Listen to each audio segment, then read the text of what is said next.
देश भर में लगभग दर्जन से अधिक स्थानों पर श्री गणेश उत्सवों के आयोजनों पर हुए जिहादी हमलों से आहत विश्व हिंदू परिषद के महामंत्री डॉक्टर सुरेंद्र जैन ने आज चेतावनी दी है कि इस्लामिक कट्टरपंथी काफिराफोबिया से बाहर निकलकर हमारे धार्मिक यात्राओं एवं अन्य आयोजनों पर हमलों से बाज आए।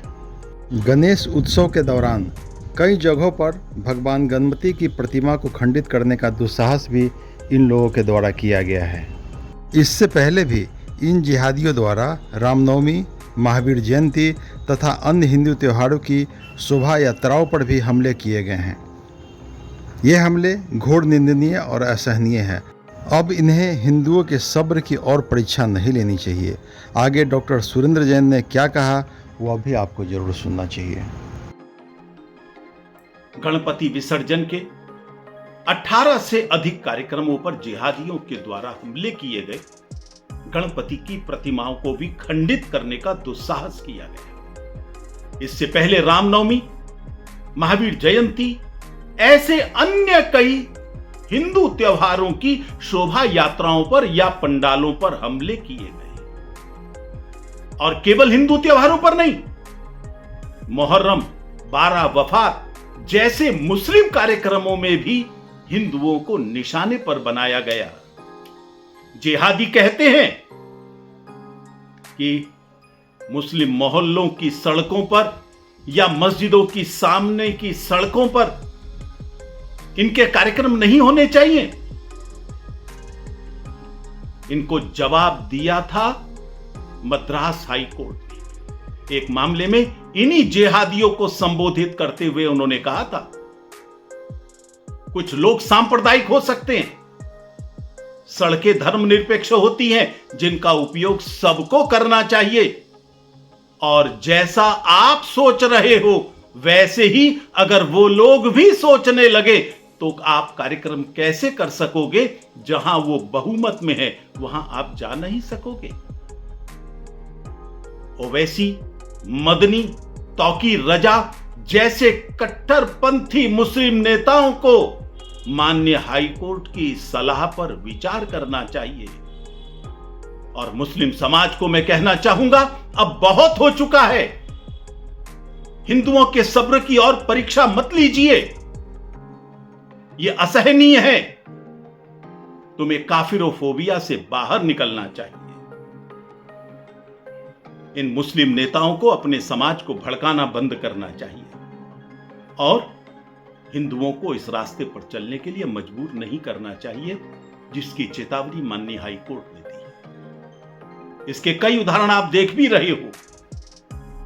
आप लोगों के द्वारा फैलाई गई नफरत का ही परिणाम है कि जिहादियों की मानसिक विकृति, उसके रोज नए नए प्रकार देखने को मिल रहे हैं। 10 से अधिक ट्रेनों को ब्लॉक करके उनके आगे सामान भारी रखकर उनको पलटने के षड्यंत्र सामने आए। कहीं जूस में पेशाब मिलाया जा रहा है, कहीं रोटियों पर थूक लगाया जा रहा है, कहीं वक्फ के नाम पर जमीन जिहाद हो रहा है, कहीं लव जिहाद के नाम पर हिंदुओं की लड़की को मौत के घाट उतारा जा रहा है। वोट जिहाद, जनसंख्या जिहाद, एजुकेशन जिहाद, अवैध धर्मांतरण, घुसपैठ जिहाद और न जाने कितने तरह के जिहादों का इजाद किया जा रहा है। कहां से लाते हो इतनी नफरत? और अब तो सीमा पार कर रहे हो।